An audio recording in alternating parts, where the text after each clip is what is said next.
Imagine spending a fortune on your dream Ferrari, only to discover it keeps breaking. You complain to the man who built it, and instead of helping you, he tells you that maybe you're not the kind of person who should be driving a Ferrari. Most people would have accepted the insult. One man didn't. He decided to build something better. And in doing so, he created Ferrari's greatest rival. This is the story of the insult that gave birth to Lamborghini. In the 1950s, Ferrari wasn't just a car company. It was a symbol of perfection. If you owned a Ferrari, you had made it. Its founder, Enzo Ferrari, was respected around the world, to millions of people. He wasn't just building cars, he was building dreams. His cars dominated racetracks. His name represented speed, luxury, and prestige. But behind that legendary reputation was a man known for being fiercely proud, demanding, and unwilling to accept criticism, no matter who it came from, hundreds of miles away. Another Italian businessman was quietly building his own empire. His name was Ferruccio Lamborghini. Ironically, he wasn't famous for sports cars. He built tractors. After World War II, Italy desperately needed farming equipment. Ferruccio saw an opportunity. Using surplus military parts left behind after the war, he began building reliable, affordable tractors. The business exploded. Within a few years, Ferruccio Lamborghini had become one of the richest entrepreneurs in Italy. And when money was no longer a problem, he rewarded himself with the finest cars in the world: Maseratis, Jaguars, Mercedes, and above all, Ferraris. He wasn't just a customer, he was a genuine admirer of the brand. Owning a Ferrari was supposed to be the ultimate experience. But Ferruccio kept running into the same frustrating problem: the clutch. Again, and again, and again. He couldn't understand it. Here was one of the world's most expensive sports cars, yet it seemed to suffer from a mechanical issue that shouldn't have existed. As an experienced engineer himself, Ferruccio believed he had found the cause. Most people would have taken the car back to the dealer and moved on. Ferruccio chose a different path. He decided to take his concerns directly to Enzo Ferrari himself. What happened next would become one of the most famous stories in automotive history. And whether every word of the conversation happened exactly as it's often told or not, its consequences changed the car industry forever. Ferruccio Lamborghini wasn't just another wealthy customer. He wasn't buying Ferraris to show off. He genuinely loved them. Every drive reminded him why Enzo Ferrari was considered a genius. The sound, the speed, the feeling behind the wheel. It was unlike anything else. But there was one problem. A problem that kept coming back: the clutch. No matter how carefully he drove, it kept failing, again and again and again. Ferruccio knew machines. His entire fortune had been built on engineering. Instead of simply replacing the clutch, he decided to investigate. So he dismantled the transmission himself, and what he found surprised him, according to the commonly told story. The clutch used in his Ferrari was remarkably similar to the one used in his own tractors, only sold at a much higher price. Whether every detail of that story is exactly as remembered has been debated over the years. But one thing is certain. Ferruccio believed Ferrari could build something better, and he believed Enzo Ferrari deserved to hear it. So Ferruccio requested a meeting, not as a critic, not as a competitor, but as one successful engineer speaking to another. He hoped to offer constructive advice. After all, he admired Ferrari. He simply wanted the cars to improve. According to the most widely told version of the story, the meeting did not go as Ferruccio expected.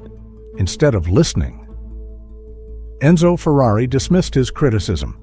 The exact words have never been confirmed, but the story has been repeated for decades, that Enzo essentially told Ferruccio, "You may know tractors, but you don't understand sports cars." Whether those were the exact words or not, the message was clear. Ferruccio's opinion didn't matter. For most people, that conversation would have been the end. For Ferruccio Lamborghini, It was only the beginning. He walked out of Ferrari's office, not angry, not shouting, not looking for revenge. He walked out with an idea. If Ferrari refused to build the perfect Grand Touring car, he would build it himself, not because he wanted to destroy Ferrari, but because he believed he could build a better driver's car.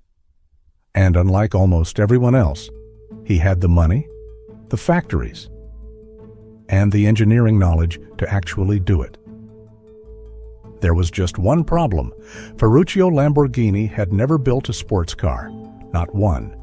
He knew tractors, he knew engines, he knew manufacturing, but creating a machine capable of competing with Ferrari would require assembling one of the greatest engineering teams Italy had ever seen. And that's exactly what he set out to do. One by one, talented engineers joined Ferruccio's new company. Among them was Giotto Bizzarini, one of the most respected engine designers in Italy, known for his work on Ferrari's legendary V12 engines.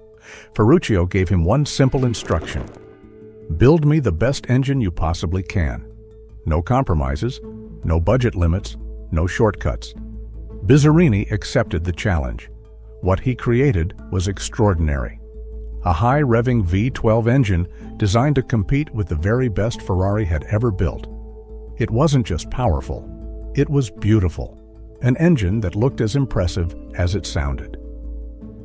In 1963, just months after deciding to build his own sports car, Ferruccio officially founded Automotive Lamborghini, not in Maranello, Ferrari's home, but in Sant'Agata Bolognese, only a short drive away. Close enough that everyone knew exactly who his new company was challenging. A modern factory quickly rose from the ground, bright, clean, efficient. It reflected Ferruccio's philosophy. If he was going to compete with Ferrari, everything had to be done better, even the factory itself. Just 1 year later, the world finally saw Ferruccio's answer: the Lamborghini 350 GT, elegant, fast, refined, unlike Ferrari's race-inspired machines.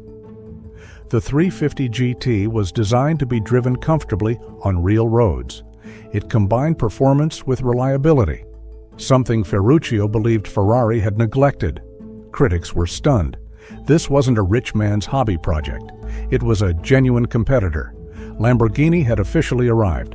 Most people would have celebrated. Ferruccio didn't, because beating Ferrari with one great car wasn't enough. He wanted to build something the world had never seen before, a car so revolutionary that it would completely redefine what a supercar could be. That car was the Lamborghini Miura, and once it arrived, nothing in the automotive world would ever be the same. By the mid-1960s, Lamborghini had already proven it could build exceptional Grand Touring cars, but Ferruccio wasn't interested in simply matching Ferrari anymore. He wanted to surpass it. Then, in 1966, everything changed. Lamborghini unveiled the Miura. At first glance, people couldn't believe it. The engine wasn't in the front. It sat behind the driver, a layout usually reserved for racing cars, wrapped in one of the most breathtaking designs the automotive world had ever seen. The Miura wasn't just another fast car. Many historians consider it to be the world's first true supercar. And overnight, Lamborghini was no longer the tractor company. It had become Ferrari's greatest rival. For years, Ferrari had stood almost alone at the top of the Italian performance car world. Now, there was someone standing beside it, not because of racing victories, not because of decades of history, but because one determined man refused to accept being dismissed. Ferrari continued building incredible machines. Lamborghini answered with cars that were louder, more dramatic, and impossible to ignore. The rivalry pushed both companies forward. Every new Ferrari inspired a new Lamborghini. Every Lamborghini challenged Ferrari to raise the bar once again. And the real winners were the enthusiasts who watched this battle unfold. Over the years, the story of Ferruccio Lamborghini and Enzo Ferrari has become almost legendary. You'll often hear that Enzo told Ferruccio, "Stick to building tractors." It's a powerful story, but historians still debate exactly what was said during their meeting. There are no official recordings, No written transcript, only accounts that have been repeated over the decades. But here's the fascinating part: whether those exact words were spoken, or whether the conversation unfolded differently, one fact remains undeniable. Ferruccio Lamborghini did build his own sports car company, and within just a few years, it had become one of the most respected names in automotive history. Sometimes, the legend matters because of what it inspired, more than 60 years later. Ferrari and Lamborghini are two of the most recognizable automotive brands on Earth. Millions of people dream of owning them. Children grow up with their posters on bedroom walls. Collectors spend millions to preserve their history. But behind every modern Lamborghini lies one simple idea: never let someone else define your limits. One insult, one decision, one man who refused to give up changed the automotive world forever. And perhaps the greatest revenge was never proving Ferrari wrong. It was proving himself right. Stories like this remind us that some of the world's greatest innovations begin with rejection. Sometimes, all it takes is one person refusing to accept no. If you enjoyed this documentary, subscribe to the Motor Vault, because every week we'll uncover the forgotten legends, the greatest rivalries, and the incredible stories hidden behind the world's most iconic cars. And before you go, tell me in the comments, do you think Lamborghini would exist today if that meeting with Enzo Ferrari had never happened? I'll see you in the next story.